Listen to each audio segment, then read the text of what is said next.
Hello, everyone. I'm Susan. Sorry, I rushed home and washed my face and put on my pajamas, and then I was like, oh my gosh, I have to make a video. So that's y'all know, real life teacher life right now. So I'm going to talk you through the 2012 prompt Thou Blind Man's Mark by Sir Philip Sidney.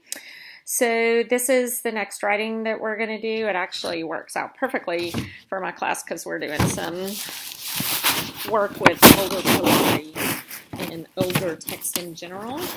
So I'm really excited that that this is what we're all going to be working with. So if I were talking my kids through this prompt, I think initially they're going to be somewhat just intimidated by the language and just looking at the years 1554 through 1586. That's going to freak them out because they're like, oh my gosh, it's Old English, which it's really not, but in their mind it is. And that's going to be, it's before they even read it, they're probably going to have some negative, thoughts about it. But I'll encourage them to, go ahead and read the prompt and don't make a judgment yet about the text until you get into it. And there's actually a couple of things with this text in particular and older texts that can actually work in your favor. So we'll talk about that in a minute. Let's read the prompt. In the following poem by Sir Philip Sidney, 1554 through 1586, the speaker addresses the subject of desire. That's nice. They go ahead and tell us exactly what the subject is. So that's going to clear up any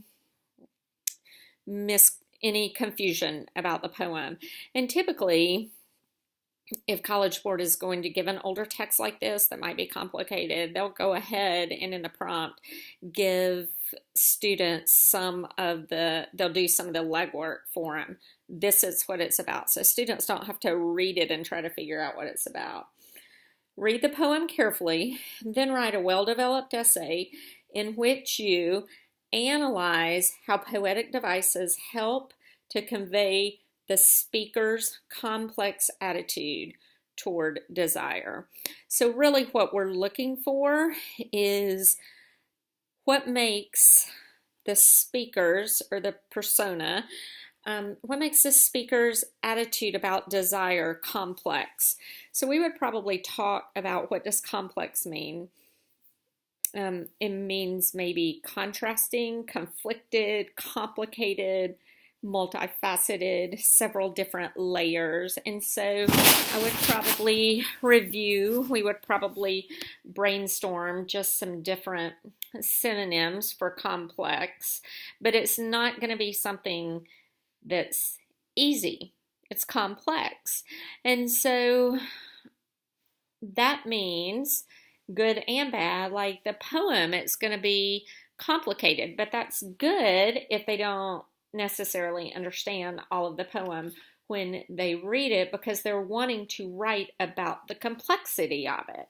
So it's okay if they don't have it all figured out. Some of that can actually tie into their essay and how it's complex.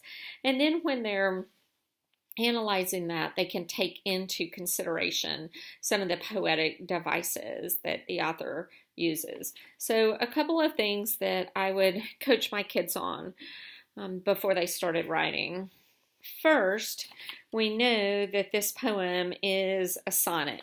And we know that because there's 14 lines. And the sonnet is actually, the structure of the sonnet is going to help students with unpacking the meaning of the poem. So the sonnet is typically going to, in the first 8 lines, it will have some type of problem or question that's asked. And in the last 6 lines, it's going to have the solution or the answer. So the structure alone of the sonnet helps students unpack and understand or have some clues as to decipher what the meaning is. So we would read through that Have them identify the problem, have them identify the question in the first 8 lines. Look for that shift, and then the last 6 lines, think about what the solution is. We would also be looking for, like I said, contrasting, conflicting things, different opinions on the subject of desire, because that's what makes it complex. The other thing that I would remind my students is to organize by device, or either work their way chronologically, not chronologically, but work their way through the poem from the beginning to the end. I would caution them, remind them again not to organize by poetic devices.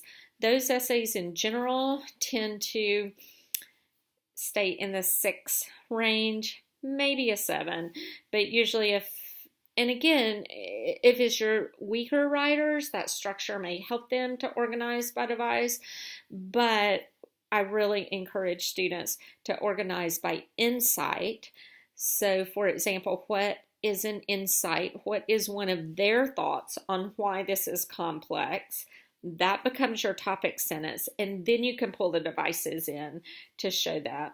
Or either go through the poem.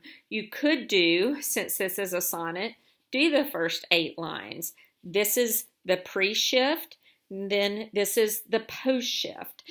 And that's another way to organize, to have a short intro, a pre-shift, if it's a sonnet, a pre-shift paragraph, a post-shift paragraph, or have the insights.